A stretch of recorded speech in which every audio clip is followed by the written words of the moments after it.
Let's watch the saddest moments in YouTube history.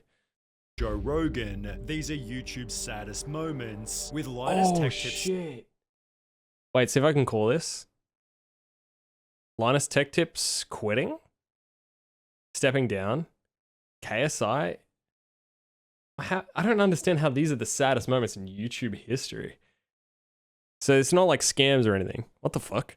All right, it's time. Starting our list with this iconic I'm thinking of live stream. retiring, yep. He was supposed to be celebrating 10 million subs, yet Linus began the stream with a pretty somber tone. Don't forget to sub and like. Yeah, I don't know. I don't know how it all happened. I've got this following of literally 10 million, and it kind of feels like luck sometimes. I'm probably more like you guys than you realize. He'd talk about the pressure his work put on his family. I mean, every time my wife would ask me, how long do we need to keep doing these kinds of hours? Like, how long do we need to keep pushing like this before we can just back off and like have a life? I started with, hey, look, I'm gonna slow down when we have kids. And I said, hey, thanks for basically soloing our first kid. Tell you what, I'll slow down when we have a second one. And then I said I'd slow down when they're old enough to remember that daddy was always working. And then I said I'd slow down when they got to the age where they really need parent involvement to help them with their homework or their sports club or whatever else. With a story This about is so sad. Make-A-Wish, What the fuck? then bringing Linus to tears. I had a pretty life-changing experience a little while ago. The kid in question was too sick to travel, and they asked if I could record a personalized video for him. So I picked up my phone, I pointed at myself, and I just tried to think of something to say, and I couldn't. And I looked at their guidelines, and it had just the most useless stuff in it. It was like,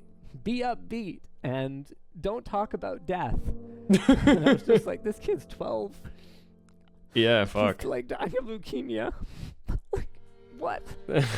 That's fucked. Right now is be upbeat. The only thought. Yeah, dude. Look, imagine being asked to just not talk about death. And this kid's 12. Imagine that's what you had to actually be thinking about. I couldn't even be thinking about life and death at 12. That's crazy. Going through my head is like everyone and everything. I don't deserve this.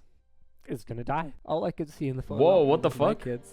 The whole thing made me question why I'm doing this. Ironically, the Really? thumbnail became a viral meme, It did, leading to but- comments such as, came for the memes left with emotions, I'm not crying, I'm just water cooling my eyes, and where men cried. 9. Bradley Martin. Brad lost his dad at the age of only 6, which is understandably something like, he struggles to talk about. I thought thing, when clicking this, I saw Syndicate in the title.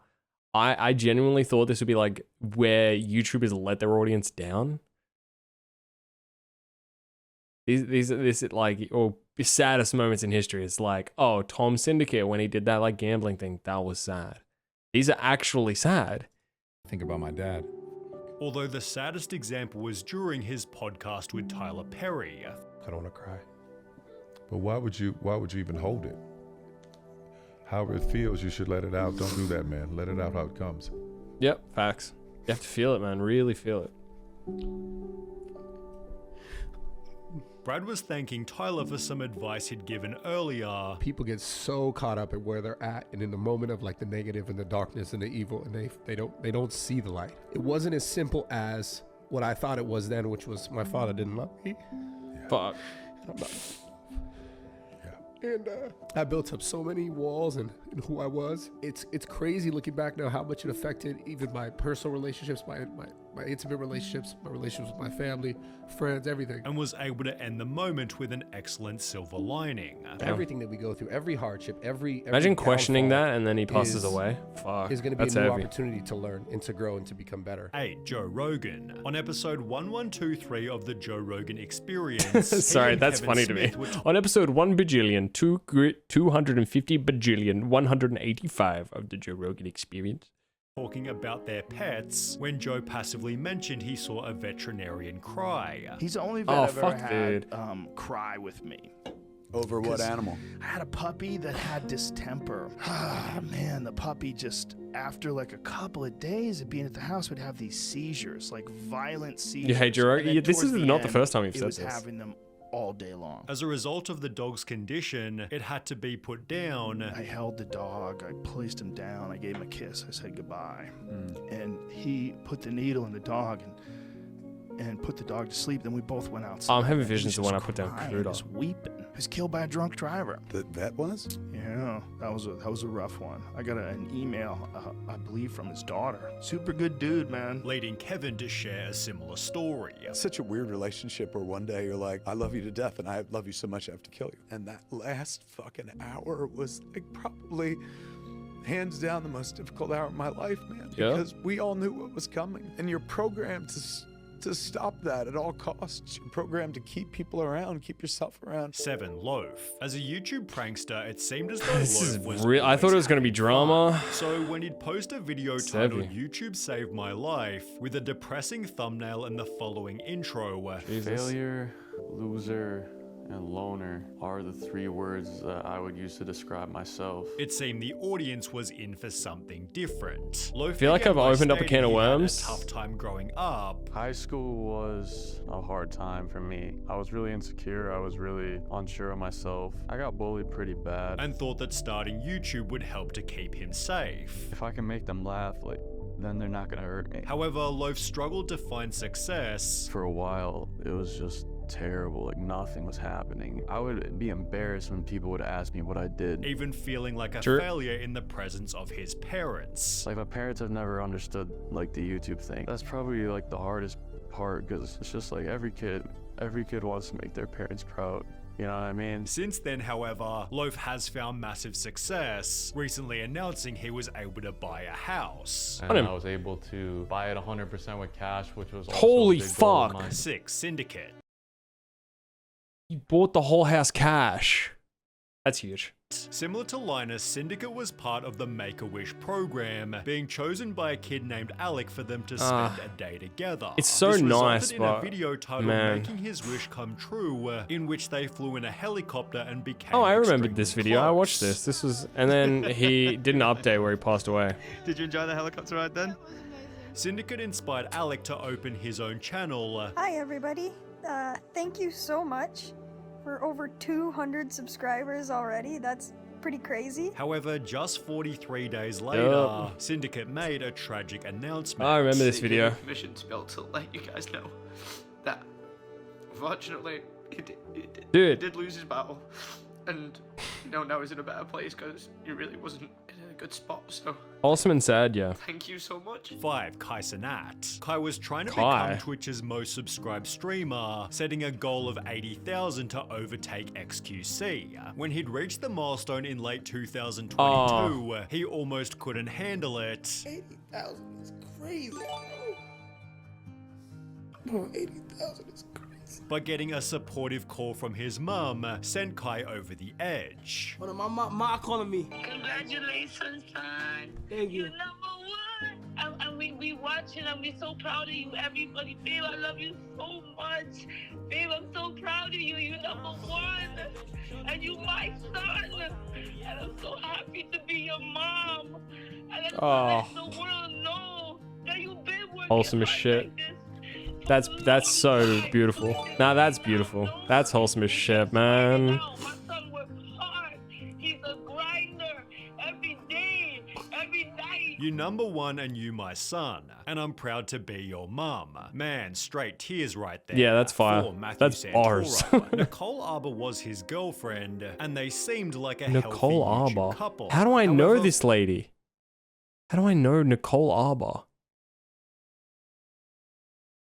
4 months after separating, Matthew uploaded a video titled My Abuse Story. It's not something people ever talk about, but I feel compelled to because I was in an abusive relationship. He began by explaining that Nicole was very controlling. This individual that I was with was extremely jealous. I had to cut every female out of my life, out of social media, delete every number out of my phone. Before adding he'd been hit by her in the middle of an argument. This person prevented me from leaving their home and said, "You're not going anywhere." At which point, I was hit in the face. This caused Matthew to break down crying. And it's something that men never talk about, because we're made to believe that we're supposed to be strong, and I never talked about it because I thought that no one would believe me, no one would give a shit. Leading to one of the saddest videos ever uploaded to YouTube. There's people that love you, and you don't need to be in that relationship. You don't need to be with someone Controlling that and abusive. hates you, and uses you and manipulates you to do everything that they want. 3. Jake Paul. In late 2019, I'm sorry, but you can't make me feel bad about Jake Paul, right? Jake announced he was basically quitting YouTube to train for a boxing match he'd scheduled Oh, against. what is she? Nicole Arbour. How do I know this person? Like that face. As soon as I saw that face, I knew who exactly it was. How do I know this person?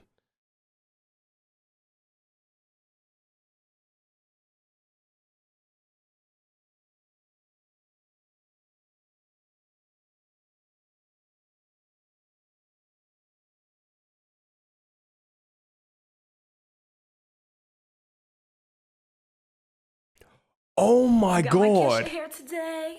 You don't know if this is hairspray or semen. Dear fat people. Some people are already really mad at this video. Yes, What are you gonna do, fat people? What are you gonna do? What are you gonna chase me? Really? You're gonna chase me? It's gonna be like fucking Frankenstein.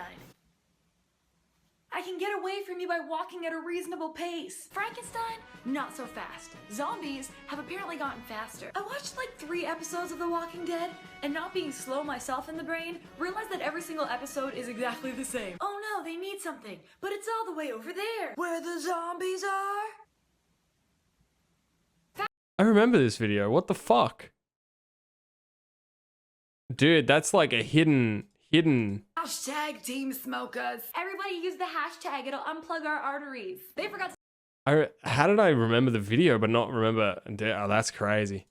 Anderson Gibb. The fight became his sole focus for almost half a year, and Okay. while he would eventually win, Jake revealed on Logan's podcast his life felt meaningless after. Like, I win the fight, right? That was my sole focus and purpose. All of a sudden, I get back to LA, I'm by myself, like sitting in the fucking room, and I'm like, what do I do? In addition to feeling directionless, Jake explained he was dealing with 4 different lawsuits. And then I wake up the next day, have a phone call, like, with my lawyers for one of the lawsuits for literally like something I did not do. And it goes back to like people just like attacking Jake Paul and like wanting to see me fail for literally like fucking nothing. Like, they're suing me for something I didn't do, like, on God. And then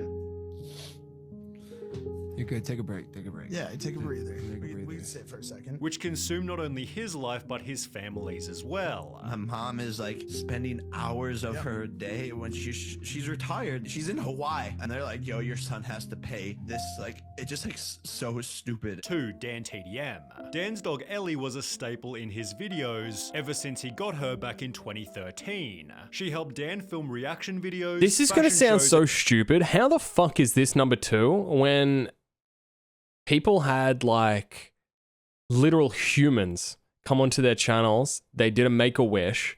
They spent time with them. That person created a channel. 43 days later, that person passes away. That's number 6. Number 2, a pug dies. I'm sorry, but like the levels of perspective there are completely fucking out of it, no? and even Minecraft content, stealing the hearts of up to 30 million viewers. So when he'd upload a video titled Goodbye Ellie, Dan and his audience were totally devastated. Yesterday, unfortunately, Ellie died. He'd explained Like, this is exactly obviously how terribly Ellie sad, passed. but Stings even more because she went in for an infected tooth, so she had to go in for an operation, and she just didn't wake up. Just before we got the phone call that happened, oh, that's we were heartbreaking. already Okay. planning like how we were gonna work out picking her up when when our operation is finished, and then you just get hit with that. Calling the loss one of his most difficult challenges. Yeah, because I there's a know question mark It's loss. a I get dog, that. but for us, it's like it's a member of our family, and I'm very lucky. I haven't had a lot of loss in my life, so this is probably the one that's been the hardest. Like, my heart Valid. literally hurts. Oh, valid. Theo Von and Sean Strickland. I love There's been many Theo a sad Von. moment on Theo Von's podcast. He's a very introspective guy. I've listened to a bunch of some of the podcasts and interviews that he's had with like people that are going through mental health issues. He's a very introspective guy, which is funny because he puts on this bravado of just being like a redneck hillbilly idiot, but he's actually pretty emotionally intelligent. Dude,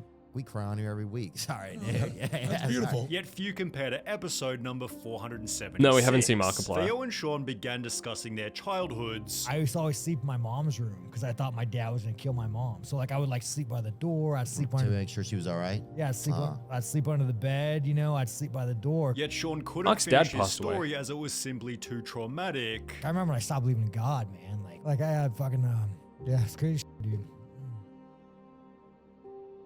Fuck. Yeah, I'm sorry, bud. So, man. I'm sorry, buddy. That's all good, dude. People like this need to You don't have to open talk, up. man. I can just sit here with you for a minute. I can just sit here. We can just sit Nah, here. it's all good, dude. 6 seconds, just process it. leading Theo to comfort him by offering his own story. I remember being so scared when I was a kid. Like I was saying, like I remember hearing that like animal peed when another animal wouldn't come. So I would stand up on my bed at night and I would pee around my bed in a circle because I was afraid that things were gonna get me. Shit, who were you afraid? Like any particular? Just everything. I mean, Damn.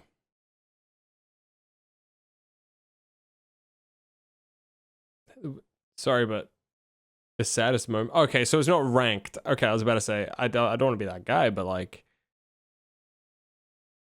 you can't rank people's personal experiences. Like how I said with the dog. Like, I mean, it's a personal experience to him. You can't really rank it. Yeah, I'd surprised Markiplier didn't get up on here because his father passed away. He had a thing too. But hey, it's a list. It's a YouTube video. You can't list everyone. Oh my god, that was way darker than I thought it was. I saw it there and I'm just like, oh, this would be interesting, fun. Oof.